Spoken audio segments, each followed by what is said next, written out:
السلام علیکم ورحمۃ اللہ وبرکاتہ۔ آج اللہ تعالیٰ کے فضل سے سورہ آل عمران کی جس آیت سے ہم نے آج کا مضمون آگے لے کے چلنا ہے وہ آیت ہے قرآن کریم کی آیت نمبر سورہ آل عمران کی آیت نمبر 99۔ یہاں سے مضمون کو آگے لے کے چلیں گے کیونکہ یہ رکوع ابھی تک ختم نہیں ہوا، لہٰذا پہلے ان آیات کو ختم کر لیتے ہیں جو اس رکوع میں ہے، پھر اس کے بعد انشاءاللہ تعالیٰ اگلے رکوع کی باری آئے گی۔ اعوذ باللہ من الشیطان الرجیم، بسم اللہ الرحمن الرحیم۔ آیت نمبر 99 میں اللہ تعالیٰ بیان فرماتا ہے، قل یعنی کہ کہہ دے، یا اہل الکتابی، اے اہل کتاب۔ اہل کتاب سے مراد قرآنی محاورے کے مطابق یہود اور نصارہ لیے جاتے ہیں، اور یہ حکم رسول پاک صلی اللہ علیہ وسلم کو دیا جا رہا ہے کہ حضور صلی اللہ علیہ وسلم جو ہیں وہ اہل کتاب کو مخاطب کر کے فرمائیں۔ کیا فرمائیں؟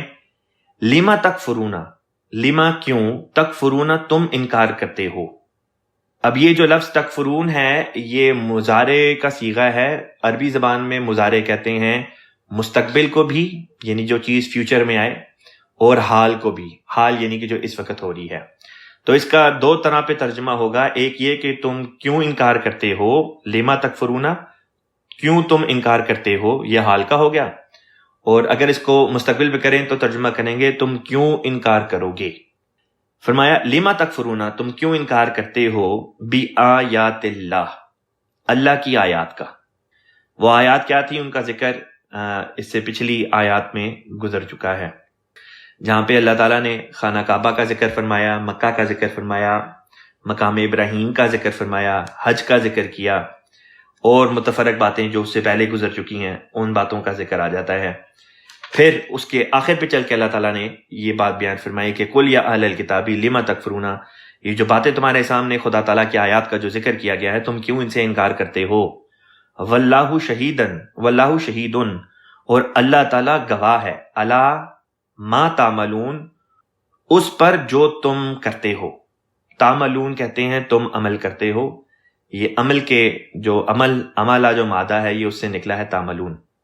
پھر اگلی آیت پہ چلتے ہیں، آیت نمبر 100، اس میں اللہ تعالیٰ بیان فرماتا ہے، قل کہہ دے، یا اہل الکتابی، اے اہل کتاب، لما تصدون، تم کیوں روکتے ہو، عن سبیل اللہ، خدا کے راستے سے۔ اب سوال یہ تھا کہ یہ کن کو روکتے ہیں خدا کے راستے سے؟ فرمایا من آمنا، جو ایمان لے آیا، تبغونہا، تم چاہتے ہو اسے، عوجا، کجی۔ خلیفہ رابع رحمہ اللہ تعالیٰ نے یوں ترجمہ فرمایا کہ اور کہہ دے اے اہل کتاب، تم اسے جو ایمان لایا ہے اللہ کی راہ سے کیوں روکتے ہو، یہ چاہتے ہوئے کہ اس راہ میں کجی پیدا کر دو۔ وَأَنْتُمْ شُهَدَاء، اور جبکہ تم گواہ ہو، وَمَا اللَّهُ بِغَافِلٍ، وَمَا اللَّهُ، اور نہیں ہے اللہ، بِغَافِلٍ، غفلت میں۔ اما، یہ ان اور ما کو جوڑ کے جب لکھتے ہیں تو اما بن جاتا ہے۔ فرمایا اما، اس سے جو تعملون تم کرتے ہو۔ تو یہاں پہ اللہ تعالیٰ نے اہل کتاب کو شہداء بھی کہا ہے کہ تم تو گواہ ہو ان باتوں کے، جن باتوں کا ذکر اب قرآن پاک میں کیا جا رہا ہے، یہ باتیں تو خود تمہاری اپنی کتب مقدسہ میں اللہ تعالیٰ نے بیان فرمائی ہوئی ہیں۔ مثلا خانہ کعبہ کا ذکر وہاں پہ ہے، مکہ کا ذکر وہاں پہ ہے، رسول پاک صلی اللہ علیہ وسلم کا آنا ان کتابوں میں میں بطور پیشن گوئی مذکور ہے۔ پھر یہ کہ قبلے کا بدلنا بیت المقدس سے خانہ کعبہ کی طرف ہو جانا، خود ان باتوں کا بھی ذکر جو ہے یہ ان کی کتابوں میں ہے۔ تو پھر کیوں ان باتوں کو جانتے ہوئے جب کوئی شخص ایمان لے کر آتا ہے تو اس کے راستے میں رکاوٹیں پیدا کرتے ہیں اور ان کو خدا کے دربار میں حاضر ہونے سے روکنے کی کوششیں کرتے ہیں، جبکہ جانتے ہیں کہ یہ تمام باتیں خود ان کے اپنے ہاں موجود تھیں بطور پیشن گوئیوں کے۔ فرمایا اللہ تعالیٰ ہرگز غافل نہیں ہے ان باتوں سے جو تم کر رہے ہو۔ اس فکرے کو لانے کا مقصد یہ تھا کہ تاکہ ان کو بتایا جائے کہ اللہ تعالیٰ دیکھ رہا ہے جو تم کر رہے ہو، اور خدا صرف دیکھ نہیں رہا بلکہ ایک وقت آئے گا کہ جب اللہ تعالیٰ ان باتوں کی وجہ سے تمہیں پھر مورد عذاب بھی کرے گا، تمہیں سزا بھی دی جائے گی۔ لہذا اگلی آیت میں اللہ تعالیٰ بیان فرماتا ہے یا ایھا الذین آمنو، اے وہ لوگوں جو ایمان لائے ہو، ان تطیعوا، اگر تم نے اطاعت کی، ان اگر تطیعوا تم اطاعت کرو، فریقن گروہ کی، فریقن کہتے ہیں فریق کی یا گروہ کی، من الذین ان میں سے جو اوت الکتاب جن کو کتاب دی گئی، یردوکم اگر تم نے اہل کتاب میں سے کسی ایک گروہ کی پیروی کی تو کیا ہوگا، یردوکم وہ پھیر دیں گے تمہیں، بعد ایمانکم بعد تمہارے ایمان کے، یعنی ایمان لانے کے بعد تمہیں تمہارے ایمان کی حالت سے پھیر دیں گے، یعنی کہ تمہیں کیا کر دیں گے، مرتد بنا دیں گے۔ کس رنگ میں؟ کافرین، کفر کرتے ہوئے، یعنی تمہیں ایک دفعہ پھر کافر بنا دیں گے۔ خلیفۃ مسیح رابع رحمہ اللہ تعالیٰ نے اس کا یوں با محاورہ ترجمہ فرمایا، اے وہ لوگو جو ایمان لائے ہو، اگر تم نے ان لوگوں میں سے جنہیں کتاب دی گئی کسی گروہ کی اطاعت کی تو وہ تمہیں تمہارے ایمان لانے کے بعد ایک دفعہ پھر کافر بنا دیں گے۔ اب یہاں پہ ایک ضمنی نکتہ جو میں آپ کی خدمت میں رکھنا چاہتا ہوں، اس کا تعلق ان کلچرز کے ساتھ ہے جو جن کلچرز کی بنیاد ان اہل کتاب کے مذاہب پر ہے۔ مثلا مغربی ممالک جہاں پہ ہم رہتے ہیں، جہاں پہ میں ہوں، جہاں پہ اکثر جو اس کلاس میں حصہ لے رہے ہیں وہ بستے ہیں، ہم جن کلچرز میں، ہم جن سوسائٹیز میں پلے بڑے ہیں یا جن میں رہ رہے ہیں، جن کا حصہ ہیں، وہاں کی اکثر و بیشتر باتیں جو ہیں وہ ان یا تو عیسائی مذہب سے یا یہودی مذہب سے انفلوئنسڈ ہیں۔ ان کی کئی تعلیمات ہیں، مثلا کرسمس ہے، اسی طریقے سے اور قسم کے ان کے ہالیڈیز وغیرہ ہیں، دوسری باتیں ہیں، کئی چیزیں جو ان کے کلچر کی جو ہیں، جو ان کے مذہب سے متاثر ہو کے اس سوسائٹی کا حصہ بن چکی ہیں کسی نہ کسی رنگ میں۔ پھر جب ہم اس کلچر میں آتے ہیں، ہم اس سوسائٹی میں آتے ہیں، تو لازمی طور پہ یہ باتیں ہم پر بھی کسی نہ کسی رنگ میں اثر انداز ہوتی ہیں۔ مثلا ہیلوئین ہے، کرسمس ہے، ایسٹر ہے، اسی طرح کے ان کے اور قسم کے جو رسم و رواج وغیرہ ہیں، وہ چونکہ ہمارا ان کے ساتھ روز کا اٹھنا بیٹھنا، ان کے ساتھ ہمارے مراسم ہیں، اسی معاشرے میں ہم بھی رہتے ہیں، یہ بھی رہتے ہیں، تو لازمی طور پہ یہ باتیں ہم پر بھی اور ہمارے بچوں پر بھی اثر انداز ہوتی ہیں۔ بس یہاں پہ اللہ تعالیٰ نے ایک بہت ہی اہم نقطہ ہمیں سمجھا دیا کہ ایمان لے کر اگر ہم آئے ہیں تو اس کے بعد اطاعت ہم نے اچھی چیزوں کی کرنی ہے۔ اور اچھی چیز ہمیں کہاں سے ملے گی؟ سوال یہ پیدا ہوتا ہے، کیا اچھی چیز ہمیں پرانی شریعتوں سے ملے گی جو کہ منسوخ ہو چکی ہیں، یا اچھی باتیں اور اچھی تعلیم ہمیں در حقیقت اسلام کے اندر سے ملیں گی جو کہ نہ منسوخ ہوا نہ ہو سکتا ہے قیامت تک؟ بس لازمی اس کا جواب یہی ہوگا کہ جو بھی اچھی تعلیم ہوگی وہ اب ہمیں اسلام میں ملے گی۔ یہاں تک کہ پچھلے مذاہب کی بھی جو اچھی تعلیمات تھیں وہ بالآخر آ کے یہاں پہ مدغم ہو گئیں۔ مدغم سے میری مراد یہ ہے کہ اسلام کے اندر آ کے شامل ہو گئیں۔ بس جب تمام اچھی باتیں اللہ تعالیٰ نے، جس طرح خود قرآن پاک میں فرمایا ایک مقام پہ کہ فیہا کتب قیمہ، کہ تمام اچھی باتیں جو قائم رکھنے کے لائق تھیں اللہ تعالیٰ نے قرآن پاک میں شامل کر دی ہیں۔ تو بس جب بھی ہم کسی بھی معاشرے میں ہوں، کسی بھی دور میں ہوں، کسی بھی ملک میں ہوں، کسی بھی کلچر یا سوسائٹی کا جب بھی ہم سے تعلق پڑے یا ہمارا اس سے تعلق پڑے، تو ہمیں اچھی باتوں کو اپنانا ہے، لیکن اچھی باتیں بھی وہ جو قرآن کی تعلیم کے مطابق بیٹھتی ہوں، وہ باتیں جو بظاہر اچھی معلوم ہوتی ہوں، جو بظاہر جن میں ہمیں کوئی ضرورت دکھائی نہ دیتی ہو، جن میں ہمیں کوئی ایسی بات نہ دکھائی دیتی ہو جو بری سمجھی جائے اور ہم اس کو اپنانا چاہیں، لیکن اگر وہ اسلام کی کسی تعلیم سے متصادم ٹھہرے تو وہ اچھی نہیں ہو سکتی۔ میں ایک مثال دیتا ہوں۔ ہیلوئین ایک یہاں پہ بطور رسم کہہ لیں، ایک دن کے طور پہ یہ ایک رسم منائی جاتی ہے جس میں بڑے کیا، بچے کیا، عورتیں کیا، مرد کیا، چھوٹے کیا، بڑے کیا، سب اس میں کسی نہ کسی رنگ میں حصہ لیتے ہیں۔ بچے جو اسکول جانے والے ہیں اسکولوں میں ہیلوئین کو سیلیبریٹ کر رہے ہوتے ہیں، بڑے جو ہیں وہ اپنے گھروں کو مخصوص رنگ میں ڈیکوریٹ کرتے ہیں جس کے ذریعے سے سیلیبریٹ کر رہے ہوتے ہیں. بڑے چھوٹے سب کسی نہ کسی رنگ میں یا بھیک مانگ رہے ہوتے ہیں ٹافیز اور کینڈیز وغیرہ کے لیے, یا یہ کہ دینے دلانے میں مشغول ہوتے ہیں. تو اب سوال یہ پیدا ہوتا ہے کہ یہ ایک رسم جو ان ممالک میں پیدا ہو گئی ہے, کیا اس کے اندر, اور گو بظاہر اب یہ ایسی شکل اختیار کر چکی ہے کہ جس میں شاید کوئی ضرر کسی کو دکھائی نہ دے, کسی کو کوئی ایسی چیز اس میں دکھائی نہ دے کہ جو نقصان دہ ہے, حالانکہ اس رسم کی اپنی بنیاد شرک پر مبنی ہے. بعض لوگ کہتے ہیں کہ کسی زمانے میں شرک پر مبنی تھی, اب شرک پر مبنی نہیں. تو بات یہ کہ جس کی بنیاد شرک پر تھی, چاہے بظاہر اب اس کے اندر آپ کو شرک نہ بھی دکھائی دے, شرک تو پھر بھی اس کے اندر رہا, اس لیے کیونکہ اس کی بنیاد اس کو شروع کرنے کی وجہ ہی شرک تھی. پھر یہ کہ اب اس رسم کے ذریعے سے جس قسم کی باتیں نوجوان نسل کے اندر پیدا کی جاتی ہیں, مثلا یہ کہ لوگوں کے گھروں پہ جانا اور جا کے ان سے بھیک مانگنا, یہ ایک عام بات تصور کی جاتی ہے, اور جو آپ کو ٹافی کینڈی وغیرہ نہ دے اس کو نقصان پہنچانے کی طرف بھی ہیلوئین جو ہے وہ آپ کو ترویج دلاتا ہے, آپ کو اشتعال دلاتا ہے. بعض لوگ کہتے ہیں کہ ہم تو نہیں کرتے, اگر ہم کسی سے کینڈی مانگنے جائیں اور کوئی نہ دے تو ہم وہاں سے چلے جاتے ہیں. آپ نہیں کرتے اس کا مطلب یہ نہیں کہ دوسرے بھی نہیں کریں گے, اور فتویٰ آپ کی وجہ سے نہیں, فتویٰ عموم کے مطابق دیا جاتا ہے. اور جب عموم کو دیکھیں, جب اکثریت کو دیکھیں, تو اکثریت کو سامنے رکھ کے یہی شکل اور صورتحال سامنے آتی ہے کہ یہ رسم جو ہے اس کا بہت بھاری حصہ ایسا ہے جو نقصان پیدا کرتا ہے, اور اس وجہ سے یہ اسلام کی تعلیمات کے خلاف ہے. اللہ تعالیٰ نے قرآن پاک میں ایک آیت میں ہمیں یہ سمجھا دیا کہ دیکھو, ہر چیز میں اچھے پہلو بھی ہوتے ہیں اور ہر چیز میں منفی پہلو بھی ہوتے ہیں. بس کسی چیز کو اختیار کرنے سے پہلے یہ دیکھ لینا چاہیے کہ اس میں منفی پہلو زیادہ ہیں یا مثبت پہلو. جو چیز کم از کم 51% پازیٹو ہو, اچھی ہو, اس کو اختیار کرنے کا جو ہے وہ انسان کو اختیار دیا گیا.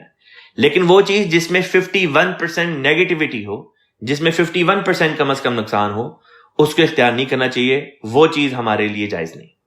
بس ہیلوئین بھی جو ہے یہ اسی قسم کی ایک رسم ہے. پھر اور اس ملک کے رسم و رواج ہیں, مثلا یہ کہ جب ایک دوسرے سے ملتے ہیں تو گلے وغیرہ ملتے ہیں, اور مرد اور عورت کا بیچ میں سے امتیاز اٹھا دیتے ہیں. یعنی کہ جب مرد اور عورت بھی بے شک ایک دوسرے کو نہیں جانتے یا جانتے بھی ہوں, جو بھی صورتحال ہو, جب ملتے ہیں تو ایک دوسرے سے اس طرح ملتے ہیں کہ جس طرح غیر محرم کے لیے ملنا ویسے ہی جائز نہیں.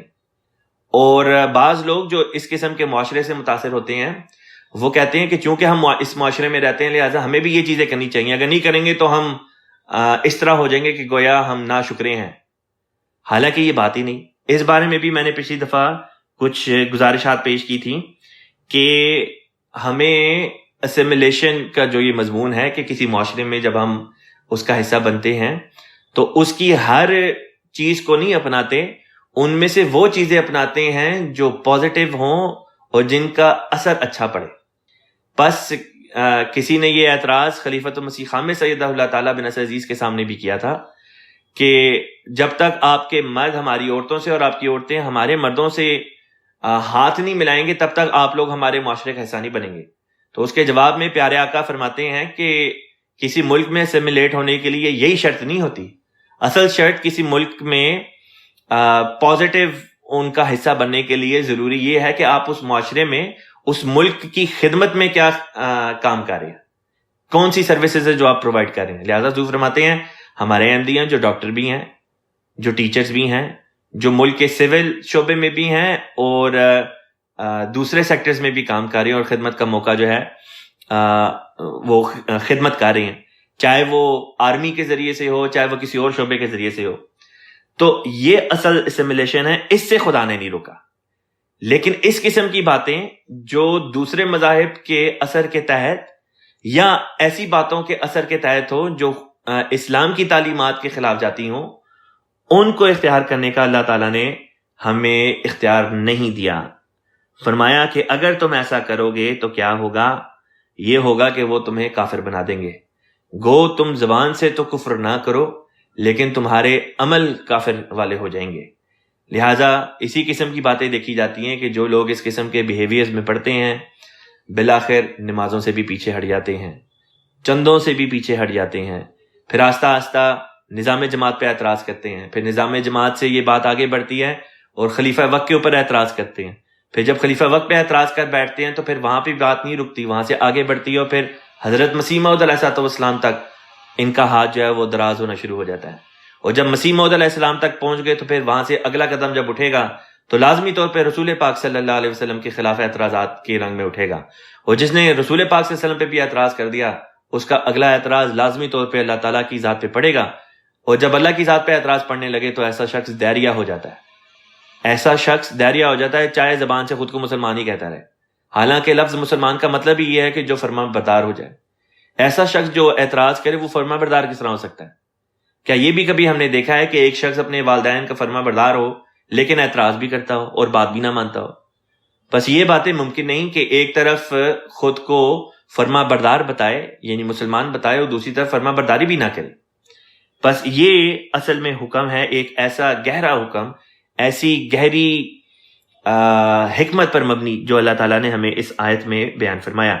پھر فرمایا وَكَيْفَ تَكْفُرُونَ وَأَنْتُمْ تُتْلَى، وَكَيْفَ تَكْفُرُونَ، اور کیسے انکار کر سکتے ہو تم، کس طرح انکار کرتے ہو، وَأَنْتُمْ، جبکہ تم، تُتْلَى عَلَيْكُمْ، تم پر پڑھی جاتی ہیں آیات اللہ، اللہ تعالیٰ کی آیات، وَفِيكُمْ رَسُولُهُ، اور تمہارے درمیان میں اللہ کا رسول موجود ہے، وَمَن يَعْتَصِمْ، اور جو یعتصم کہتے ہیں پکڑ لے، وَمَن يَعْتَصِمْ بِاللَّهِ، اور جو پکڑ لے اللہ تعالیٰ کو، جس نے اللہ کو پکڑ لیا، مضبوطی سے پکڑ لیا، فقط ہدیہ، پس یقیناً ہدایت دیا گیا، ہدیہ کہتے ہیں ہدایت دیا گیا، الی صراط مستقیم، صراط مستقیم کی طرف وہ ہدایت دیا گیا۔ صراط مستقیم کا مطلب ہوتا ہے جو سیدھا سادھا اور صحیح راستہ ہو۔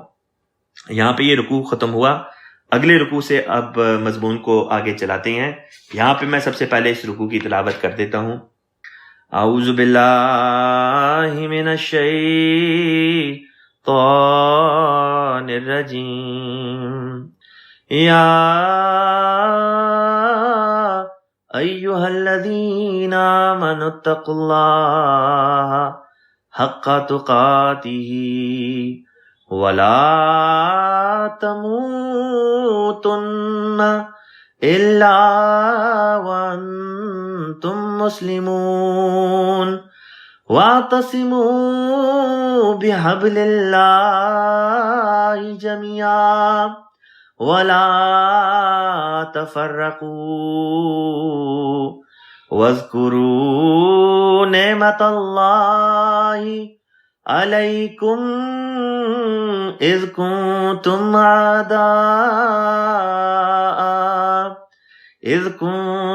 اعداء فألف بین قلوبکم فأصبحتم بنعمته اخوانا وکنتم على شفا حفرة من النار فأنقذكم منها كذلك يبين الله لكم آياته لعلكم تهتدون وَلْتَكُن مِّنكُمْ أُمَّةٌ يَدْعُونَ إِلَى الْخَيْرِ وَيَأْمُرُونَ بِالْمَعْرُوفِ وَيَنْهَوْنَ عَنِ الْمُنكَرِ وَأُولَئِكَ هُمُ الْمُفْلِحُونَ وَلَا تَكُونُوا كَالَّذِينَ تَفَرَّقُوا وَاخْتَلَفُوا مِن بَعْدِ مَا جَاءَهُمُ الْبَيِّنَاتُ وَأُولَئِكَ لَهُمْ عَذَابٌ عَظِيمٌ يَوْمَ تَبْيَضُّ وُجُوهٌ وَتَسْوَدُّ وُجُوهٌ فَأَمَّا الَّذِينَ اسْوَدَّتْ وُجُوهُهُمْ أَكَفَرْتُمْ بَعْدَ إِيمَانِكُمْ فَذُوقُوا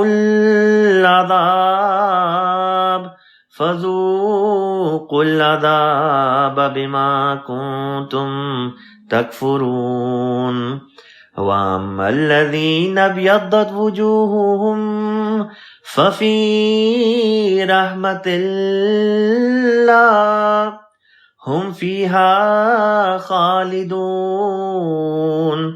تِلْكَ آيَاتُ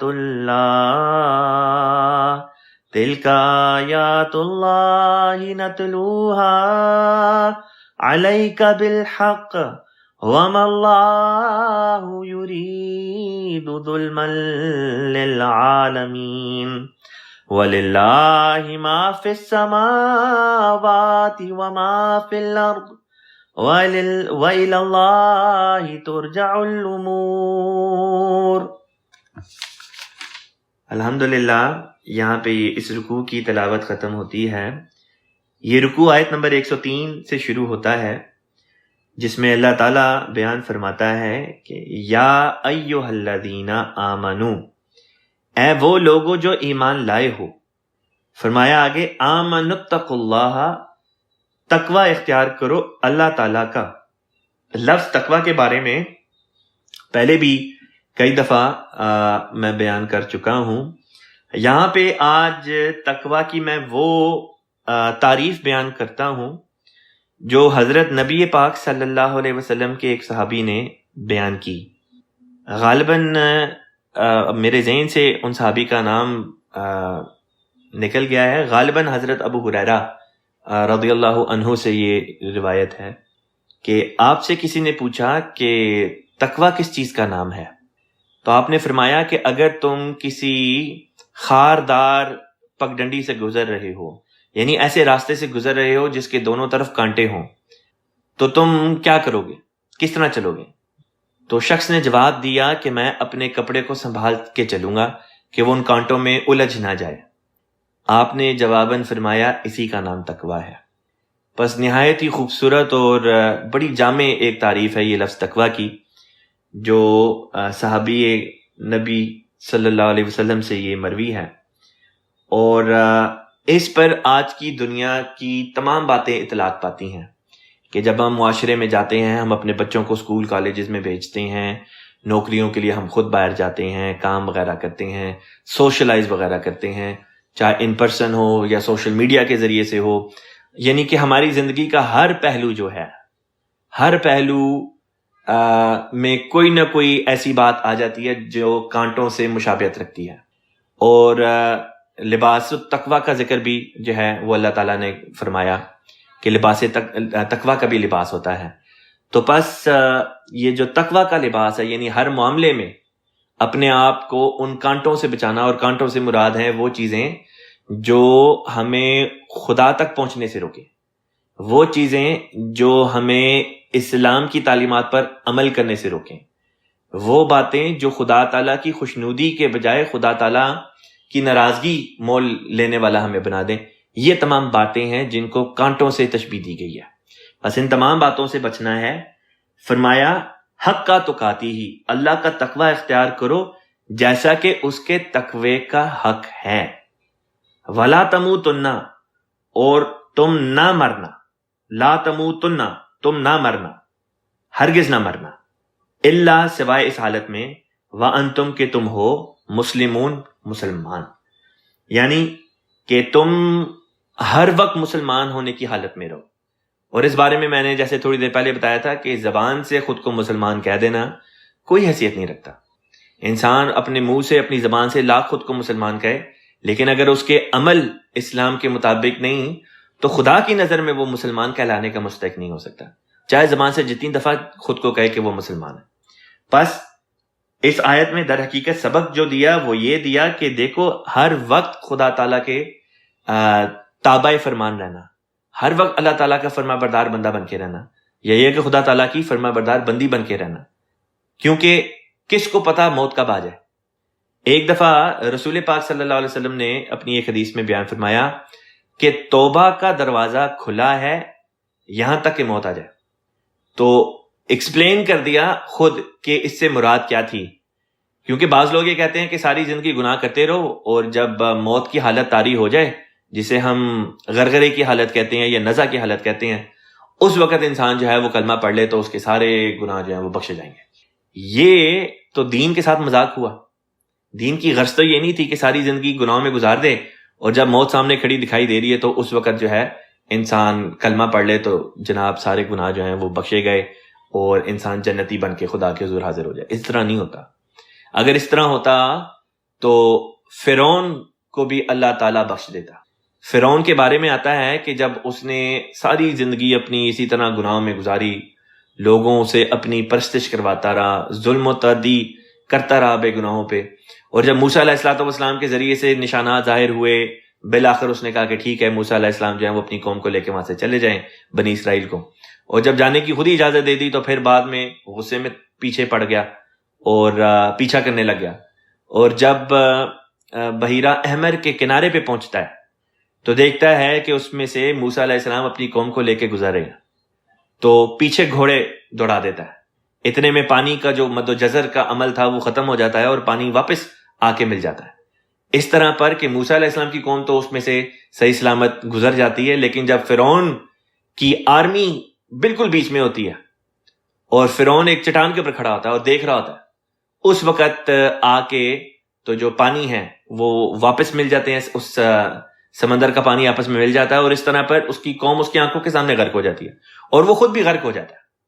غرق ہونے کا جو منظر اس کا دکھایا گیا، جو منظر کشی قرآن پاک میں کی گئی، اس میں اللہ تعالیٰ بیان فرماتا ہے کہ فرعون نے اس وقت کہا کہ میں بنی اسرائیل کے خدا پر ایمان لے کر آتا ہوں۔ جب اس نے موت کو سامنے دیکھا تو اس نے بھی توبہ کر لی، اس نے کہا میں بھی ایمان لے کر آتا ہوں۔ اللہ تعالیٰ نے فرمایا اب بہت دیر ہو گئی ہے، یوم ننجی کا فرمایا کہ بی بدن نکل یوم، کہ آج ہم تجھے بچائیں گے تو صحیح، ننجی کا بی بدن کا، لیکن صرف تیرے بدن کو بچائیں گے، تیری روح کو نہیں بچائیں گے۔ لہٰذا اس کا جسم جو تھا وہ بچ گیا، بعد میں اس کو ممی وغیرہ کیا گیا اور وہ جو بعد میں پھر دریافت بھی ہو گئی۔ لیکن جو بنیادی بات اس واقعے سے اخذ کی گئی وہ یہ کہ جب موت سامنے کھڑی ہو تو اس وقت کی توبہ قبول نہیں ہوتی۔ پس یہ کہنا کہ جب موت آنے لگے تو اس وقت اسلام قبول کر لو تو باقی سارے گناہ بخشے جائیں گے، یہ بات درست نہیں۔ اسلام قبول کرنے کا یا کلمہ پڑھنے کا یا توبہ کرنے کا جو وقت ہے وہ اس حال میں وقت ہے جب انسان ابھی زندہ ہے اور ابھی اس کو اس کی موت کا کچھ نہیں پتا، لیکن جب موت سر پہ کھڑی ہو اور سامنے ہو اور حالت نزا شروع ہو جائے تو اس وقت کی توبہ قبول نہیں ہوتی۔ پس جب کوئی انسان جان ہی نہیں سکتا کہ اس کی موت کب ہے، اس پہ حالت نزا کب آنی ہے، لہٰذا اس سے یہ امر مستنبت ہوتا ہے کہ جب اور جتنی جلدی ہو سکے فوری طور پہ توبہ کر لے، اسلام قبول کر لے اور خدا تعالیٰ کا فرما بردار بن جائے۔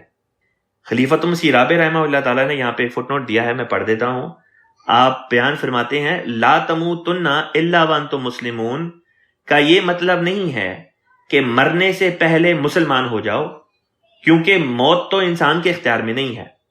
اس سے مراد یہ ہے کہ کبھی بھی زندگی کے کسی حصے میں بھی اسلام کو نہیں چھوڑنا، تاکہ جب بھی تمہیں موت آئے اسلام پر ہی آئے۔ یہ ہے پیغام جو اللہ تعالیٰ نے اس آیت میں ہمیں دیا۔ پھر اگلی آیت نہایت ہی اہم آیت ہے۔ قرآن کی ویسے تو ہر آیت ہی اہم ہے، لیکن یہ آیت اس وجہ سے بھی اہم ہے کیونکہ اس کا مضمون جو ہے اس کا تعلق نظام خلافت اور قرآن پاک اور خدائی سلسلے کے ساتھ بہت گہرا تعلق ہے۔ فرمایا وَاعْتَصِمُوا، یہ لفظ اس سے 2 آیتوں پہلے بھی آیا ہے جس میں تھا وَمَن يَعْتَصِم بِاللَّهِ، اور اعتصام کہتے ہیں مضبوطی سے کسی چیز کو پکڑ لینا۔ فرمایا وَاعْتَصِمُوا، اور مضبوطی سے پکڑ لو کس چیز کو؟ بِحَبْلِ اللَّهِ، حبل اللہ کو۔ حبل اللہ کس چیز کا نام ہے؟ حبل کہتے ہیں رسے کو، جو موٹا رسا ہوتا ہے اس کو حبل عربی زبان میں کہتے ہیں۔ تو فرمایا خدا کی رسی کو مضبوطی سے پکڑ لو، جمیعاً، سب کے سب، یعنی مل کر جماعت کی شکل میں سب کے سب مل کر خدا کی رسی کو پکڑ لو، ولا تفرقو، اور اس میں کسی قسم کی کوئی تفریق نہ کرو، مطلب یہ کہ تفرقہ نہ کرو، آپس میں بٹ نہ جاؤ، خدا کی رسی کو مضبوطی سے پکڑ لو۔ اب سوال یہ پیدا ہوتا تھا کہ یہ خدا کی رسی کیا ہے؟ بعض بزرگان کہتے ہیں کہ خدا کی رسی سے مراد قرآن پاک ہے، کیونکہ اس کے اندر وہ تعلیمات ہیں جن کے اوپر چل کر انسان اللہ تک پہنچ جاتا ہے۔ یہ ایک تشریح ہے جو بالکل صحیح ہے۔ پھر بعض لوگ یہ اس کی تشریح کرتے ہیں کہ حبل اللہ سے مراد رسول پاک صلی اللہ علیہ وسلم کی ذات ہے، اس لیے کیونکہ قرآن پاک میں رسول کو خدا تک پہنچنے کا ایک وسیلہ بتایا گیا ہے۔ لہٰذا اسی طرح ایک اور آیت میں اللہ تعالیٰ نے بیان فرمایا کہ اگر تم یہ دعویٰ رکھتے ہو کہ تم خدا سے محبت کرتے ہو تو اس کی علامت یہ ہونی چاہیے کہ رسول پاک صلی اللہ علیہ وسلم کی پیروی کرو، ایسا کرو گے تو پھر خدا بھی تم سے محبت کرے گا اور تمہیں تمہارے گناہ بخش دے گا۔ بس جو اس کی یہ تعریف کرتے ہیں حبل اللہ کی کہ اس سے مراد رسول پاک صلی اللہ علیہ وسلم یا وقت کا نبی مراد ہے، وہ بھی اس کی ٹھیک تشریح بیٹھتی ہے۔ پھر اس سے ایک اور مطلب بھی لیا جاتا ہے، اور وہ مطلب یہ ہے کہ خدا کی رسی سے مراد نظام خلافت ہے۔ اس کی دلیل یہ دی جاتی ہے کہ نظام خلافت در حقیقت نظام نبوت ہی کے مظہر کے طور پہ ہوتا ہے، اور اسی کے ذیل میں آتا ہے، یعنی جو کام نبی کا ہوتا ہے اسی کام کو بعد میں اس کا خلیفہ آگے لے کے چلتا ہے، یعنی جو کام نبوت کے ذریعے سے دنیا میں خدا تعالیٰ جاری کرتا ہے انہی کاموں کی توسیع، انہی کاموں کو آگے چلانے کا ذمہ اللہ تعالیٰ نظام خلافت کے ذریعے سے پورا کرتا ہے۔ بس اس رنگ میں جو نظام خلافت کو حبل اللہ کہتے ہیں وہ بھی ٹھیک ہے۔ بس یہ 3 تشریحات ہیں جو عمومی طور پہ حبل اللہ کی جاتی ہیں، اور تینوں کی تینوں جو ہیں یہ بالکل ٹھیک ہیں۔ لہٰذا یہ تینوں معنی بیک وقت یہاں پہ استعمال ہو سکتے ہیں کہ اللہ کی رسی کو مضبوطی سے پکڑ لو اور کسی قسم کا اس میں کوئی تفریقہ نہ کرو۔ اس سے ایک یہ مراد ہوگی کہ اللہ تعالیٰ کے قرآن کو پکڑ لو، یعنی قرآن کی تعلیمات پر اس طرح کھڑے ہو جاؤ کہ پھر تم الگ الگ نہ ہو سکو، یعنی کہ اکٹھے رہو، جماعت کی شکل میں رہو۔ اب یہ جو جمیعہ فرمایا اکٹھے ہو کر جماعت کی شکل میں، تو خود لفظ جمیعہ جو ہے یہ لفظ جماعت بھی اسی سے نکلا ہے، اور جماعت ہوتی ہی تب ہے جب ایک امام ہو، اگر امام نہیں تو وہ جماعت نہیں کہلا سکتی۔ میں ایک اس کی چھوٹی سی یہ مثال آپ کی خدمت میں پیش کر سکتا ہوں۔ آپ یہ تصور کریں کہ آپ کسی مسجد میں جاتے ہیں اور وہاں پہ 100 لوگ ہیں جو نماز پڑھ رہے ہیں، اور ان میں سے 97 لوگ الگ الگ نماز پڑھ رہے ہیں، اور 3 لوگ ایسے ہیں جو مل کے نماز پڑھ رہے ہیں، ایک ان میں سے آگے کھڑا ہوا ہے بطور امام اور 2 پیچھے جو ہیں وہ اس کے بطور مقتدی ہیں۔ پھر سوال یہ پیدا ہوتا ہے کہ ان میں سے کن کو آپ جماعت کہیں گے؟ ان 3 لوگوں کو جو مل کے نماز پڑھ رہے ہیں اور ایک ان میں سے امام ہے، یا ان 97 لوگوں کو جو نماز تو پڑھ رہے ہیں لیکن سب الگ الگ پڑھ رہے ہیں؟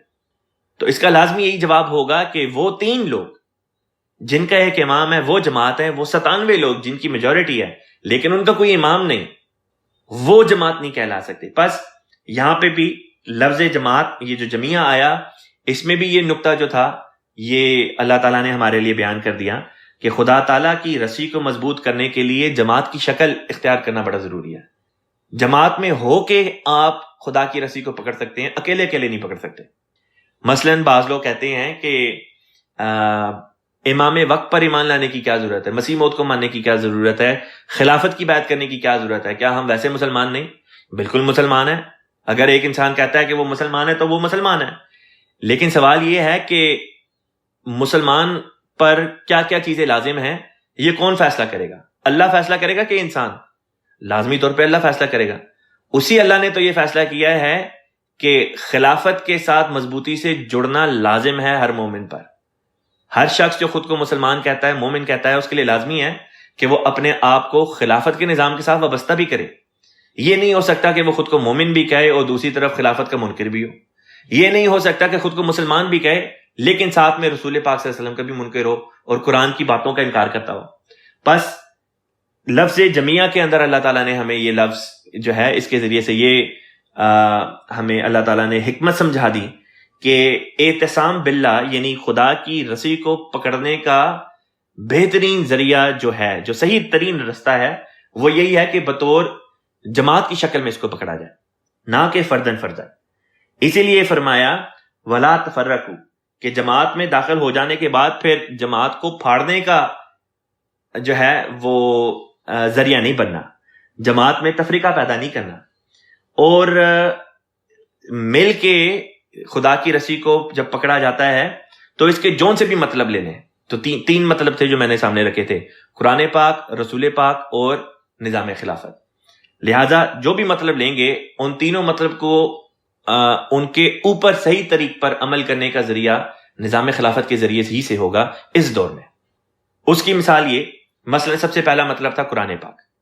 اگر حبل اللہ سے مراد قرآن پاک لی جائے تو قرآن پاک کا اب حقیقی مطلب جو ہے وہ نظام خلافت کے ذریعے سے ہی اس دنیا میں ہم تک پہنچتا ہے۔ خلافت کے ذریعے سے ہی ہمیں قرآن پاک کی طرف توجہ دلائی جاتی ہے، قرآن پاک کے مفاہیم ہمیں سمجھائے جاتے ہیں، قرآن پاک کی تعلیم ہمیں سکھائی جاتی ہے، ہم پر تلاوت کی جاتی ہے، اور اس کے مطابق ہم اپنی زندگیوں کو ڈھالتے ہیں۔ پھر اگر اس سے مراد رسول پاک صلی اللہ علیہ وسلم کی ذات لی جائے تو رسول پاک صلی اللہ علیہ وسلم کی سنت اور آپ کی احادیث پر عمل کا ذریعہ بھی نظام خلافت ہے۔ نظام خلافت کے ذریعے سے ہمیں اس دور میں جب بھی کسی بھی دور میں ہو، جو بھی خلیفہ وقت کی ذات ہوگی، جو بھی خلیفہ وقت ہوگا، وہ شخص ہوگا جو رسول پاک صلی اللہ علیہ وسلم کی سنت پر سب سے زیادہ عمل کرنے والا ہوگا، جو آپ کے اسوے پہ سب سے زیادہ عمل کر کے آپ کا عکس بننے والا ہوگا، وہ خلیفہ وقت کی ذات ہوتی ہے۔ لہٰذا رسول پاک صلی اللہ علیہ وسلم کی سنت پر عمل کرنے کا طریقہ بھی سکھانے والا، اس کی عملی شکل دکھانے والا بھی خلیفہ وقت ہوتا ہے۔ لہٰذا اس بات کو بھی اللہ تعالیٰ نے نظام خلافت کے ساتھ اس دور میں وابستہ کر دیا۔ اور پھر جو یہ بات تھی کہ اکٹھے ہو جائیں اور جماعت کی شکل اختیار کر لیں، وہ بھی جب تک ایک امام نہ ہو بشکل خلیفہ وقت کے، تب تک وہ جماعت کی صورت پیدا ہو ہی نہیں سکتی۔ لہٰذا جون سے بھی مطلب لیا جائے، وہ تمام مطالب جو ہیں وہ اللہ تعالیٰ نے اب نظام خلافت کے ذریعے سے ہمیں پورے کیے ہیں۔ فرمایا وَاذْكُرُوا، یاد کرو اور یاد کرو اس وقت کو، نعمت اللہ، خدا کی نعمت کو، وَاذْكُرُوا نعمت اللہ، خدا کی نعمت کو یاد کرو، علیکم، جو اس نے تم پر کی۔ اب وہ نعمت کب کی؟ فرمایا اذ کنتم اعداء، جب کہ تم ایک دوسرے کے دشمن تھے۔ اعداء عدو کی جمع ہے، عدو کہتے ہیں دشمن، اعداء دشمن کی جمع بن گئی۔ فرمایا اس وقت کو یاد کرو جب کہ تم لوگ دشمن تھے۔ اللہ تعالیٰ اپنی نعمت کے بارے میں ذکر کر رہا ہے۔ وہ نعمت کیا تھی؟ یہ حبل اللہ جس کے اوپر ذکر کیا۔ فرمایا فَأَلَّفَ بَيْنَ قُلُوبِكُمْ، پھر اللہ تعالیٰ نے تمہارے دلوں میں آپس میں الفت پیدا کر دی، باہمی محبت تم میں پیدا ہو گئی، تمہارے دل آپس میں باندھ دیے گئے، ایک دوسرے سے جوڑ دیے گئے۔ اس کا نتیجہ کیا ہوا؟ فَأَصْبَحْتُمْ، تو تم نے صبح اس حال میں کیا، یعنی کہ پھر تم بن گئے، بِنِعْمَتِهِ، اس کی نعمت کے نتیجے میں، اخواناً، بھائی بھائی۔ یہ نعمت وہی ہے جس کے اوپر حبل اللہ کے نام سے اللہ تعالیٰ نے تشبیہ دی تھی کہ اس نعمت کے ذریعے سے تم بھائی بھائی بن گئے۔ پہلے تمہاری بھائی بھائی بننے سے پہلے کی حالت کیا تھی؟ تمہاری وہ حالت تھی جس کے بارے میں فرمایا کہ تم اعداء تھے، باہمی دشمن تھے، لیکن پھر حبل اللہ کے نتیجے میں تم لوگ آپس میں بھائی بھائی بن گئے۔ اس آیت کا جو پس منظر یاد رکھنے والا ہے وہ یہ ہے کہ اس کے سب سے پہلے مخاطب جو تھے وہ عرب تھے، وہ لوگ تھے جو رسول پاک صلی اللہ علیہ وسلم کی ذات پر ایمان لے کر آئے، یعنی صحابہ کرام کی جماعت۔ جب ہم صحابہ اور صحابہ کے قریب ترین زمانے کو دیکھتے ہیں تو ہمیں اس معاشرے میں بعض ایسی قباحتیں اور باتیں دکھائی دیتی ہیں کہ جس کی وجہ سے ہر شخص دوسرے شخص کے گلے کو پکڑے ہوئے دکھائی دیتا ہے، چھوٹی چھوٹی باتوں پہ۔ مثلا عربوں میں رسول پاک صلی اللہ علیہ وسلم کے بالکل قریب کے زمانے میں ایک جنگ ہوئی جس کو جنگ بواس کے نام سے یاد کیا جاتا ہے، اور اس جنگ کی جو وجہ بتائی جاتی ہے وہ یہ تھی کہ ایک انسان کا اونٹ تھا، وہ کسی کے باغ میں چلا گیا اور اس نے وہاں پہ جا کے اس کے پھل وغیرہ کھا لیے۔ تو جس کے باغ کے پھل کھائے اس نے غصے میں آ کے اس اونٹ کو مار دیا، جس کا اونٹ مارا اس نے غصے میں آ کے اس بندے کو مار دیا، اور اس طرح پر ان کے قبیلوں میں لڑائی چل پڑی، اور یہ 40 سال تک چلتی رہی، 40 سال تک، اور اس کو جنگ بواس کہتے ہیں۔ تو چھوٹی چھوٹی باتوں پہ جو کہ جہالت پر مبنی تھی، ان میں جنگیں چلیں اور کئی دہائیوں تک چلتی رہیں، جس کے نتیجے میں سینکڑوں ہزاروں لوگ جو تھے وہ موت کے گھاٹ اتار دیے گئے۔ یہ حالت تھی، اور یہ حالت ہمیں عرب کے ہر علاقے میں دکھائی دیتی تھی. کیا یثرب کا علاقہ، کیا مکہ کا علاقہ، کیا طائف کا علاقہ، کیا بدر کا علاقہ، کیا احد کا علاقہ، ہر علاقہ، جس علاقے کو بھی آپ دیکھیں، ہر علاقے میں عربوں کا یہی حال تھا. چھوٹی چھوٹی باتوں پہ ایک دوسرے کے قتل پر راضی ہو جاتے تھے. ان کی ان حالتوں کو سنوارنے کے لیے اس دور میں اللہ تعالیٰ کی طرف سے ایک نبی آتا ہے، یعنی رسول پاک صلی اللہ علیہ وسلم، اور آپ کے ذریعے سے اس دنیا میں قرآن پاک کی تعلیم آتی ہے، اور اس تعلیم اور رسول پاک صلی اللہ علیہ وسلم کے ذریعے سے ان کے بعد پھر نظام خلافت کا جو ہے وہ قیام ہوتا ہے. یہ وہ باتیں تھیں جن کو ہم نے حبل اللہ کے نام سے پیش کیا. اب اس نعمت کے ذریعے سے اللہ تعالیٰ نے وہی لوگ جو پہلے ایک دوسرے کو مارنے کے درپے تھے، اللہ تعالیٰ نے ان کو یکجا کر دیا، ان کو اکٹھا کر دیا. ان کی کوئی حکومت نہیں تھی، ان کی کوئی یکجہتی نہیں تھی. یہی وجہ تھی کہ جو کسرا تھا، یعنی کہ فارس کا بادشاہ، جب اس کے دربار میں رسول پاک صلی اللہ علیہ وسلم کا خط پہنچتا ہے تو وہ بڑی تحقیر سے پیش آتا ہے. اور اسی طرح حضرت عمر رضی اللہ تعالیٰ عنہ کے دور میں جب اہل فارس فتح ہوتے ہیں اور مسلمان یعنی کہ صحابہ فارس کی جو دارالحکومت ہے وہاں تک پہنچ جاتے ہیں. میں بات کر رہا تھا کہ صحابہ حضرت عمر رضی اللہ تعالیٰ عنہ کے دور میں فارس کے دارالحکومت تک پہنچ جاتے ہیں. تو اس وقت بھی اپنے گھمنڈ میں جو بات اس وقت کے بادشاہ نے کی وہ بات سننے والی ہے. وہ کہتا ہے کہ عرب تو جو ہیں ان کی تو کوئی حکومت نہیں تھی، گو کھانے والی قوم تھی، لہٰذا یہ دو اشرفیاں پکڑو اور ہمارے علاقے سے جاؤ. اس کا یہ کہنا کہ تم لوگوں کی کوئی حکومت نہیں تھی، تم لوگ یہ جو گوئیں ہوتی ہیں ان کو کھایا کرتے تھے، ایک جانور کا نام ہے، تو تم کہاں سے ہمارے اوپر حکومت کرنے کے لیے آ گئے. یہ بات بھی بتاتی ہے، ظاہر کرتی ہے کہ دوسرے ملک اور دوسری اقوام جانتی تھیں اس بات کو کہ عرب میں کوئی یکجہتی نہیں ہے، اور اگر ان میں یکجہتی آئی ہے تو اسلام کے ذریعے سے آئی ہے. لہذا یہ وہ بات ہے، عملی بات ہے، جس کی طرف اللہ تعالیٰ نے اس آیت میں اشارہ فرما دیا کہ تم لوگ تو پہلے بٹے ہوئے تھے آپس میں، تم لوگوں کی کوئی یکجہتی نہیں تھی، اکٹھے نہیں تھے ہوتے، اور اگر ہوتے بھی تھے تو غلط باتوں پہ اکٹھے ہوتے تھے اور جنگیں وغیرہ کرتے تھے. فرمایا جب ہماری طرف سے حبل اللہ یہ نعمت نازل ہوئی، اس کے نتیجے میں تم لوگوں کے دلوں کو آپس میں باندھ دیا گیا اور تم اکٹھے ہو گئے. لہٰذا پھر ہم دیکھتے ہیں کہ اس کی ایک بڑی عالی شان مثال ہمیں یہ بھی دکھائی دی کہ وہ لوگ جو اسلام سے پہلے ایک دوسرے کی طرف دیکھتے نہیں تھے، جب اسلام آتا ہے تو ایک دوسرے کے بھائی بھائی بن جاتے ہیں. اس کی ایک مثال ہمارے سامنے مواخات مدینہ کی شکل میں ہے کہ جب رسول پاک صلی اللہ علیہ وسلم ہجرت کر کے اپنے صحابہ کے ساتھ مدینہ تشریف لاتے ہیں تو مدینہ کے باسیوں اور مکہ سے ہجرت کر کے آنے والوں یعنی مدینہ کے انصار اور مکہ کے مہاجرین، ان میں آپس میں رسول پاک صلی اللہ علیہ وسلم نے مواخات قائم کر دی، بردرہڈ قائم کر دیا. اور اس کی ایسی عالی شان مثالیں ہمارے سامنے آتی ہیں کہ عقل دنگ رہ جاتی ہے. ایک مدینے کے صحابی جن کا جو انصار میں سے تھے، جب ایک مہاجر ان کے بھائی بنائے جاتے ہیں تو وہ ان کو کہتے ہیں کہ دیکھو یہ میری جائیداد ہے، اس کا میں نے آدھا بٹوارا کر دیا، یہ تم لے لو. اور اس حد تک چلے گئے کہ کہا کہ میری 2 بیویاں، ایک کو میں طلاق دے دیتا ہوں، اس سے تم شادی کر لو. جو مہاجر صحابی تھے انہوں نے کہا اس بات کی ضرورت نہیں، بس مجھے آپ مارکیٹ کا رستہ دکھا دیں، میں خود ہی تجارت کر کے تو اپنے پاؤں پہ کھڑا ہو جاؤں گا. لیکن جو ان میں جذبہ تھا وہ دیکھنے والا ہے کہ ایک شخص یہاں تک کہتا ہے کہ میری جائیداد کا بٹوارا کر کے آدھا تم لے لو، اور میری 2 بیویاں ان میں سے ایک کو طلاق دیتا ہوں، اس سے تم شادی کر لو. یہاں تک انسان چلا جائے، یہ قربانی کی انتہا کو پہنچنے والی باتیں کہ انسان اپنے نفس کو اس حد تک مار دے. یہ وہ مضمون ہے جو فَأَلَّفَ بَيْنَ قُلُوبِكُم میں اللہ تعالیٰ نے بیان کر کے ہمارے سامنے رکھا کہ فَأَصْبَحْتُم بِنِعْمَتِهِ إِخْوَانًا، کہ تم نے صبح اس حال میں کی، یعنی کہ تم اس طرح ہو گئے. فَأَصْبَحْتُم در حقیقت عربی زبان کا محاورہ ہے جس کا مطلب ہوتا ہے کہ تم نے صبح اس حال میں کی، مطلب یہ تھا کہ اس طرح تم ہو گئے. بِنِعْمَتِهِ إِخْوَانًا، تم بھائی بھائی ہو گئے. اسی کی طرف قرآن پاک کی ایک اور آیت میں اللہ تعالیٰ نے ذکر فرمایا اِنَّمَا الْمُؤْمِنُونَ إِخْوَةٌ، یقیناً مومنین جو ہیں وہ آپس میں بھائی بھائی ہیں. ایک نہایت ہی خوبصورت اس کی ہمارے دور کی ایک مثال جو میں آپ کے سامنے رکھ سکتا ہوں وہ یہ ہے کہ میں نے ایک دفعہ یہ واقعہ میرے بڑے بھائی کے جو سسر ہیں ان سے یہ سنا. وہ پاکستان میں تھے اور ان کا تعلق کنسٹرکشن کے بزنس سے تھا.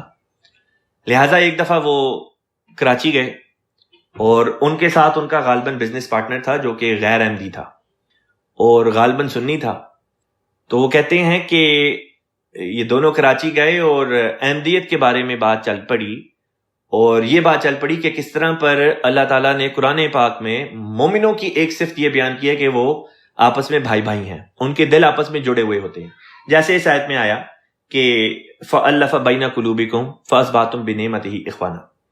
اس پہ یہ ان دونوں میں بات طے پائی کہ دیکھتے ہیں کہ حقیقتاً کون مومن ہے, سنی مسلمان جو پاکستان کی اکثریت ہے یا احمدی مسلمان جو پاکستان میں ایک مائنورٹی ہے.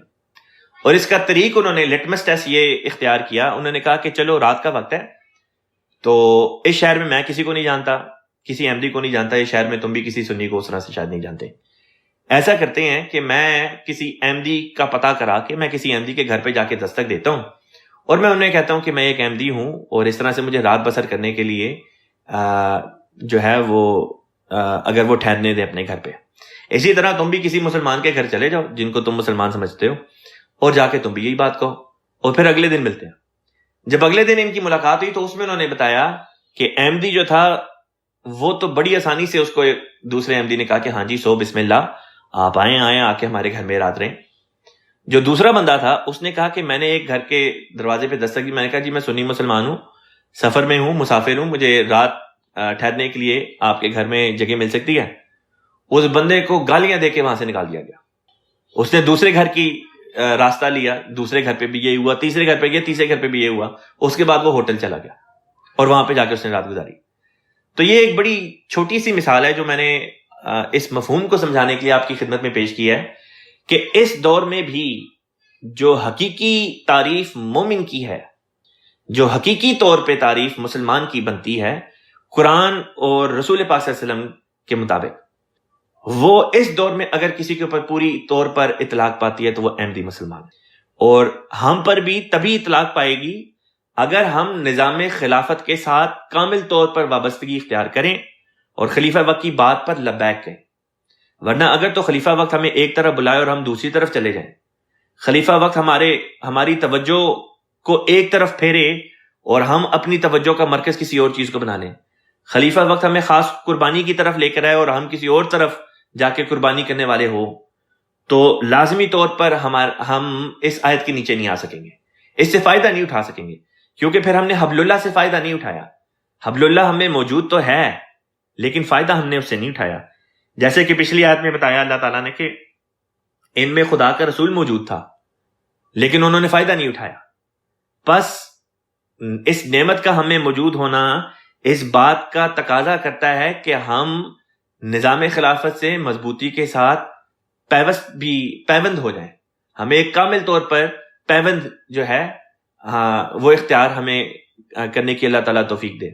یہاں پہ ضمنی طور پہ ایک بات آ گئی, اس کا ذکر کر دوں. ہمارا جو لازمی چندے کا سال ہے وہ ختم ہونے والا ہے اور یہ لازمی چندے کا نظام بھی خلافت کے ذریعے سے ہی ہمیں جاری ہے. بس اگر خلافت سے ہماری بیعت ہے اور ہم اس میں صادق ہیں اور سچے ہیں اور کامل الایمان ہیں جیسا کہ ہم دعویٰ کرتے ہیں, تو لازمی اس کا نتیجہ ہونا چاہیے کہ ہم مالی نظام میں بڑھ چڑھ کے حصہ لیں. بعض لوگ ہیں وہ لازمی چندے میں حصہ نہیں لیتے, تحریک جدید میں بڑھ چڑھ کے حصہ لے لیتے ہیں. بس یہ بات غلط ہے. لازمی چندہ جات تو مسیح موعود علیہ الصلوۃ والسلام کے وقت سے جاری ہیں. اس میں ہمیں سب سے پہلے اول طور پر لازمی چندہ جات ادا کرنے چاہیے. شرع کے مطابق جو ہمارا چندہ بنتا ہے وہ ادا کرنا چاہیے. ایک ہفتہ رہ گیا اس سال کے ختم ہونے میں, مالی سال کے ختم ہونے میں, لہٰذا سب سے پہلے اس میں اپنی جو بقیہ رہ گیا ہے اس کی ادائیگی کریں. اس کے بعد پھر باقی چندہ جات کی طرف اپنی توجہ کریں. آگے چلتے ہیں. اگلی آیت میں, اسی آیت کے اگلے حصے میں فرمایا وَكُنْتُمْ, اور تم تھے, عَلَىٰ شَفَا حُفْرَةٍ. عَلَىٰ کا مطلب ہوتا ہے پر, شفا حفرتن گڑے کے کنارے پر, من النار آگ کے گڑے کے کنارے پر. فرمایا کہ ایک گڑا تھا جس کے اندر آگ ہی آگ تھی اور تم اس کے بالکل کنارے, اس کے منہ پہ کھڑے ہوئے تھے. ممکن تھا کہ بس تم اس کے اندر گر جاؤ. کیا ہوا؟ فَأَنْقَذَكُمْ, بس اس نے تمہیں بچا لیا، منہا اس نے تمہیں اس گڑھے میں گرنے سے بچا لیا۔ یہاں پہ رسول پاک صلی اللہ علیہ وسلم کی وہ حدیث بھی ذہن میں آتی ہے کہ آپ صلی اللہ علیہ وسلم نے صحابہ کو مخاطب کر کے فرمایا کہ میری اور تمہاری مثال اس شخص کی سی ہے کہ جس کے سامنے موت انگریزی کا لفظ ہے پتنگا اور اردو میں کہتے ہیں، فرمایا میری اور تمہاری مثال اس شخص کی سی ہے کہ جو پتنگوں کو دیکھے اور پتنگے جس طرح آگ کی روشنی کو دیکھ کے اس میں دوڑے چلے جاتے ہیں اور جا کے اس لیے کیونکہ وہ ان کو لبھاتی ہے، ان کو پسند آتی ہے، لیکن جب آگ میں جاتے ہیں تو مر جاتے ہیں، جل جاتے ہیں۔ تو آپ صلی اللہ علیہ وسلم نے فرمایا میری اور تمہاری مثال اس شخص کی سی ہے جو ان پتنگوں کی طرح لوگوں کو روکتا ہے۔ میں تمہیں روکتا ہوں اور تم آگ کی طرف بھاگے چلے جا رہے ہو۔ مراد یہ تھی کہ اگر نہ روکتے تو آگ میں گر جاتے۔ رسول پاک صلی اللہ علیہ وسلم ہی تھے جنہوں نے روک لیا اور بچا لیا اس آگ کے گڑھے میں گر کر خاکستر ہونے سے، جل جانے سے، فنا ہو جانے سے صحابہ کی جماعت کو بچا لیا، بنی نوح انسان کو بچا لیا۔ پس آج کے دور میں جو شفا حفرت من النار سے بچنا چاہتا ہے اپنے آپ کو خلافت کے ساتھ پیوستہ کر لے، نتیجہ یہ ہوگا کہ خلافت بھی ہمیں آگ کے گڑھے میں گرنے سے بچا لے گی انشاءاللہ تعالی۔ فرمایا کذالکا اسی طرح یبین اللہ تعالیٰ کھول کھول کر بیان کر دیتا ہے لکم تمہارے لیے آیاتی ہی اپنی آیات کو۔ کیوں ایسا کرتا ہے؟ لعلکم تاکہ تم تہتدون ہدایت پا جاؤ، تم ہدایت پا جاؤ۔ اگلی آیت پر چلتے ہیں۔ اگلی آیت میں اللہ تعالیٰ فرماتا ہے ولتکم منکم، ولتکن اور چاہیے، منکم تم میں سے، اور چاہیے کہ ہو تم میں سے، امتن، امت کا مطلب ہوتا ہے ایک گروہ، ایک جماعت۔ فرمایا اور چاہیے کہ تم میں سے ایک جماعت ہو، یعنی لوگوں کا ایک ایسا گروہ ہو، یدعونا وہ پکاریں، بلائیں، دعوت دیں، الی الخیر، خیر کی طرف، ویامرون اور وہ حکم کریں، بالمعروف، معروف باتوں کا یعنی اچھی باتوں کا، وینہونا اور وہ منع کریں، عن المنکر بری باتوں سے، یعنی اچھی باتوں کی تعلیم دیں، بری باتوں سے روکیں۔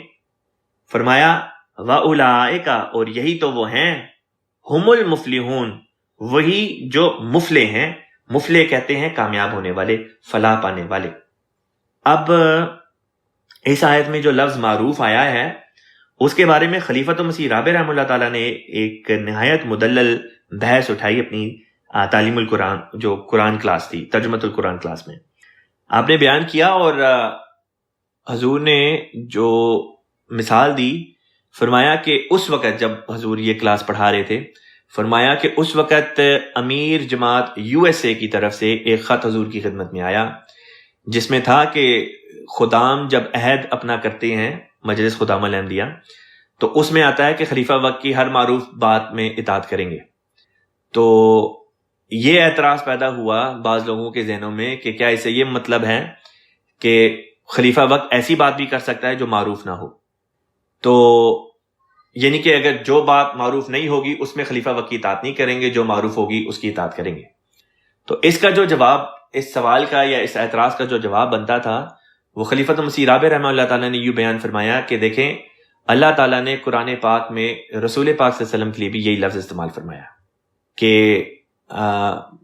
نیک باتوں میں رسول پاک صلی اللہ علیہ وسلم کی، یعنی معروف باتوں میں رسول پاک صلی اللہ علیہ وسلم کی نافرمانی نہیں کی جائے گی۔ اب سوال یہ کہ کیا نعوذ باللہ من ذالک اس کا یہ مطلب تھا کہ رسول پاک صلی اللہ علیہ وسلم غیر معروف بات کر سکتے تھے، کوئی بری بات کر سکتے تھے؟ ہرگز نہیں۔ پھر اگلی بات یہ پیدا ہوتی ہے کہ پھر یہ معروف کا لفظ کیوں فرمایا اور اس کا مطلب کیا ہے؟ معروف کا مطلب ہوتا ہے اچھی بات، معروف بھلائی کی بات کو کہتے ہیں۔ پس اس میں یہ مراد نہیں کہ جو شریعت کی باتیں ہیں، بلکہ اس میں شریعت سے ہٹ کے باقی تمام باتیں بھی شامل ہو جاتی ہیں۔ اسی لیے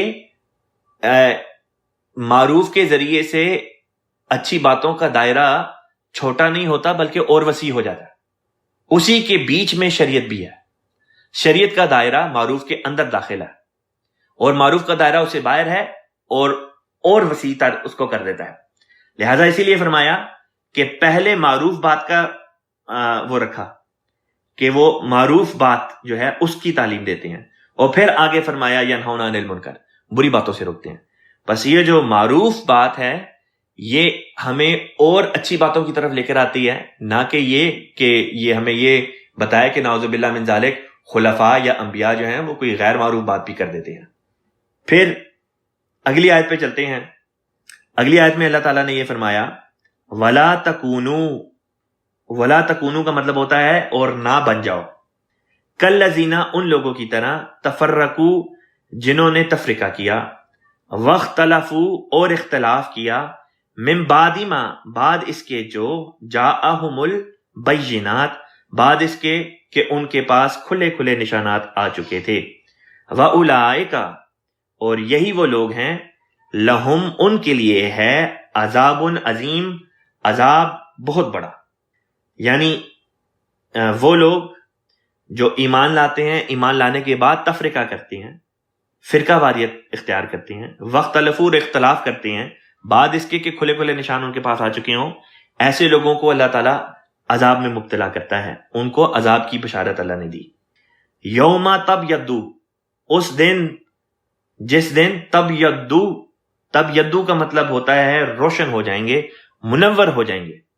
یہ لفظ بیضاء سے نکلا ہے یا ابیض سے نکلا ہے، ابیض کہتے ہیں سفید کو، اور اسی طرح اسی آیت میں آگے چل کے اسودت کا لفظ آیا ہے یا تسودو کا لفظ آیا ہے جس کا مطلب ہوتا ہے سیاہ ہو جانا۔ اس بارے میں بھی جو بعض لوگوں کے ذہن میں کوئی اعتراض پیدا ہوتا ہے، اس کا جواب خلیفۃ مسیح رابع رحمہ اللہ تعالیٰ نے یہاں پہ بیان کیا۔ پہلے میں اس آیت کا ترجمہ، اس کم از کم فکرے کا ترجمہ آپ کے سامنے کر دیتا ہوں۔ یوم تبیض اس دن جب روشن ہو جائیں گے یا منور ہو جائیں گے، وجوہ بعض چہرے، وتسود اور سیاہ ہو جائیں گے، کالے ہو جائیں گے، وجوہ بعض چہرے۔ اب یہاں پہ آخرت کا ذکر چل رہا ہے اور فرمایا آخرت میں بعض چہرے سفید ہو جائیں گے، بعض چہرے کالے ہو جائیں گے۔ تو یہ سفید اور کالے لفظ کو لے کے بعض لوگ کہتے ہیں کہ کیا قرآن پاک میں یہ تعلیم دی جا رہی ہے کہ گورے رنگ والے جو ہیں وہ جنت میں جائیں گے اور کالے رنگ والے جو ہیں وہ جنت میں نہیں جائیں گے؟ خلیفۃ مسیح رابع رحمہ اللہ تعالیٰ نے فرمایا کہ ہرگز نہیں، یہ مراد اس آیت کی ہرگز نہیں لی جا سکتی، کیونکہ اگلے جہان میں رنگت کا سوال ہی نہیں، جسمانی رنگت کا سوال ہی پیدا نہیں ہوتا۔ بس یہاں پہ ابیدت سے مراد وہ نور مراد ہے، چاہے وہ نور کسی جسمانی طور پہ کسی کالی رنگت رکھنے والے کے چہرے پہ ظاہر ہو، یا کسی سفید رنگت کے رکھنے والے کے چہرے پہ ظاہر ہو، یا کسی سرخ رنگ کی رنگت رکھنے والے کے چہرے پہ ظاہر ہو، یا کسی گندمی رنگ کے رکھنے والے کے چہرے پہ ظاہر ہو۔ اصل میں نور کے لیے لفظ جو استعمال ہوا وہ روشنی جو نور کے نتیجے میں پیدا ہوتی ہے، اس کے لیے لفظ ابیدت استعمال ہوا، یا تبیدہ لفظ جو ہے یہ استعمال ہوا۔ اور اسود کا جو لفظ ہے جس کا ظاہری مطلب تو کالا ہوتا ہے، لیکن روز آخرت میں اس سے مراد کالا رنگ نہیں بلکہ نور کا ختم ہو جانا مراد ہے۔ جس طرح ہم کہتے ہیں کہ جب کسی کو کوئی شوق لگے تو کہتے ہیں اس کا رنگ جو ہے، اس کا رنگ فک ہو گیا، اس کا رنگ جو ہے وہ اتر گیا، چہرے سے اس کی جو روشنی تھی وہ غائب ہو گئی۔ بس اس کیفیت کا نام اللہ تعالیٰ نے یہ رکھا ہے کہ جب چہرے پہ نور ہو تو اس کے لیے لفظ تبیض رکھا، اور جب وہ نور ختم ہو جائے یا وہ مفقود ہو جائے تو اس کے لیے لفظ تسودو رکھا یا اسودت رکھا۔ حضور فرماتے ہیں اس میں گورے فام قوموں کی بڑائی بیان نہیں، تعظیم بیان نہیں، اور نہ ہی سیاہ فام قوموں کی تذلیل مراد ہے، ہرگز نہیں، نہ ہی یہ اس آیت کا مقصد ہے، نہ ہی یہ اس آیت کا مفہوم ہے۔ پھر فرمایا فَأَمَّا الَّذِينَ اسْوَدَّتْ فَأَمَّا الَّذِينَ پس وہ لوگ اسودت جن کے رنگ وجوہہم جن کے چہرے سیاہ پڑ جائیں گے۔ پس جہاں تک ان لوگوں کا تعلق ہے جن کے چہرے سیاہ ہو جائیں گے، ان سے کیا کہا جائے گا؟ فرمایا اکفرتم کیا تم نے انکار کر دیا تھا؟ اکفرتم کیا تم کافر ہو گئے تھے، یا یہ کہ تم نے انکار کر دیا تھا بعد ایمانکم بعد ایمان لانے کے؟ فذوقوا کا مطلب ہوتا ہے پس چکھو۔ کیا چیز چکھو؟ فرمایا فذوقوا العذاب پس اب عذاب کو چکھو۔ عذاب کو چکھنے سے مراد یہ ہے کہ اب عذاب تمہارا مقدر ہے، اب عذاب میں مبتلا ہو جاؤ۔ پھر فرمایا بما کنتم تکفرون بوجہ اس کے جو تم انکار کیا کرتے تھے۔ یہاں پہ صرف انکار مراد نہیں یہاں پہ، بلکہ مراد یہ ہے کہ ایسے لوگ جو انکار کی حالت میں مر جائیں یا یہ کہ انکار کرنے کے بعد مخالفت میں پڑ جائیں، مخالفت کرنا شروع کر دیں، وہ لوگ مراد ہوتے ہیں. یعنی کہ یہ دو خاص کیٹیگریز بتا دی. وہ جو پہلے ایمان لائے، ایمان لانے کے بعد انہوں نے کفر کیا اور پھر توبہ نہیں کی بلکہ اسی حالت میں فوت ہو گئے. ایک یہ کیٹیگری ہوگی. اور دوسری کیٹیگری وہ ان لوگوں کی تھی کہ جو پہلے ایمان لائے، پھر انہوں نے ارتداد کیا، کافر ہو گئے، پھر اس کے بعد اپنی مخالفت میں حق کی بڑھتے چلے گئے اور اس حال میں وفات پائی. تو یہ وہ دو گروہ ہیں جن کے بارے میں یہ فتویٰ دیا کہ جن کا ایمان لانے کے بعد کفر جو ہے وہ نتیجہ ہوگا، وہ اس بات پر منتج ہوگا کہ ان کو آخرت میں عذاب کی سزا دی جائے گی. خلیفۃ مسیح رابع رحمۃ اللہ تعالی نے ایک بات بیان کی. آپ بیان فرماتے ہیں کہ دیکھنے میں یہ آتا ہے کہ وہ احمدی جو ارتداد کرتے ہیں وہ بدقسمت جو کسی وجہ سے جماعت چھوڑ دیں، لیکن چھوڑنے پر ہی کفایت نہ کریں، اس کے بعد جماعت کی مخالفت بھی کریں، وہ ایسے لوگ ہوتے ہیں کہ جو پھر واپس نہیں آتے، نہ ہی وہ توبہ کرتے ہیں، اور اگر کرے بھی تو بہت ہی شاذ و نادر کے طور پہ ہوتا ہے، اور اکثر کی توبہ بھی دکھاوٹی ہوتی ہے، بناوٹی ہوتی ہے. لیکن وہ لوگ جو اگر ارتداد کر دیں، یعنی جماعت چھوڑ بھی دیں، لیکن اس کے بعد خاموشی اختیار کریں اور مخالفت نہ کریں، ایسے لوگوں میں سے اکثریت ایسی ہوتی ہے جو بالآخر توبہ کر کے واپس آ جاتی ہے. بس وہ انہوں نے کفر کیا ایمان کے بعد، لیکن ان کا توبہ کر کے واپس آ جانا ان کو اس آیت کے ذیل میں آنے سے بچا لے گا. اسی طرح پر آج کی کلاس کا جو مضمون ہے اس کو میں ختم ایک اقتباس پہ کرتا ہوں جو حضرت مسیح موعود علیہ الصلوۃ والسلام کا ایک اقتباس ہے. آپ نے بیان کیا، بارہا غوث اور کتب وقت میرے پر مکشوف کیے گئے، یعنی مجھے دکھائے گئے، جو میری عظمت مرتبت پر ایمان لائے ہیں، یعنی کہ جنہوں نے اس بات کا اقرار کیا ہے کہ حضرت مسیح موعود علیہ الصلوۃ والسلام اللہ تعالیٰ کی طرف سے ہیں اور آپ کا بہت بڑا مقام ہے، اور لائیں گے، اور یعنی کہ کئی ایسے ہوں گے جو فیوچر میں بھی لے کر آئیں گے. پھر فرمایا، اور مجھے بشارت دی ہے کہ جس نے تجھے شناخت کرنے کے بعد، یعنی آپ پر ایمان لانے کے بعد، آپ کو مان لینے کے بعد، تیری دشمنی، اور اس میں یہ بھی لازمی نہیں کہ کوئی ایمان لے کر آئے، بلکہ اس میں یہ بھی معلوم ہوتا ہے کہ جس نے یہ سمجھ لیا کہ مسیح موعود علیہ السلام سچے ہیں، گو بیعت نہیں کی، تجھے شناخت کرنے کے بعد تیری دشمنی اور تیری مخالفت اختیار کی، وہ جہنمی ہے. یہ حوالہ لیا گیا ہے مکتوبات احمد سے، خط حضور کا ہے جو آپ نے اگست کے مہینے میں 1888 میں یہ آپ نے لکھا ہے، اور بعد میں اس کو الحکم میں شائع کیا گیا، اور یہ 1901 میں بیان کیا گیا ہے. ہو سکتا ہے یہ تاریخ غلط ہو، لیکن یہ خط جب چھپا ہے الحکم میں، یہ حوالہ چھپا ہے تو وہ 1901 کا حوالہ ہے. یہ میں بعد میں دیکھ کے آپ کو کنفرم کر دوں گا انشاءاللہ تعالیٰ کہ اس خط کی اصل تاریخ کیا ہے. لیکن اس خط سے بھی وہی مضمون سامنے آتا ہے جس کا ذکر اس آیت میں تھا. آج کی کلاس کو اسی آیت نمبر 108 پہ ختم کرتے ہیں.